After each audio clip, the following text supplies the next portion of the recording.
آیات کا مطلب سمجھے۔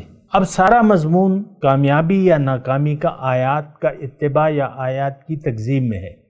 سارا ناکامی اور کامیابی کا دار و مدار یا تو آیات کی تصدیق میں ہے یا تکذیب میں ہے۔ آیات الہی یعنی احکامات الہی کی جس نے تصدیق کی، تقوی کی روش اختیار کر لی اور رویے کی اصلاح کر لی ان آیات کے مطابق، ظاہر ہے کہ احکامات ہیں، اس کو آپ فالو کریں گے تو آپ کی اصلاح ہو جائے گی۔ تو بہرحال میں آیات کی بات کروں۔ آیات ہیں کیا؟ کیوں ہیں یہ احکامات الہی؟ کیا ہم اپنی مرضی سے زندگی نہیں گزار رہے؟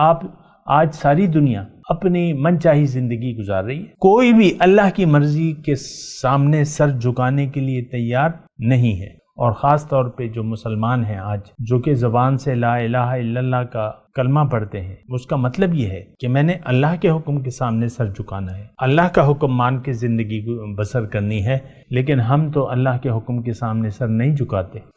دیکھیں اپنے رویوں پہ بھی آپ نظر ڈالیں کہ آج آیات الہی کا آپ نے ایک مذاق بنا لیا ہے۔ ان آیات الہی کے لیے دو گتوں کے درمیان آپ نے بند کر کے اس کو ایک جزدان ریشمی زرق برق اور ریشمی غلاف بنا کے اس میں آپ بند کر کے رکھ دیتے ہیں اور صبح شام اس کو چومتے رہتے ہیں، زیادہ سے زیادہ اس کی تلاوت کر لیتے ہیں۔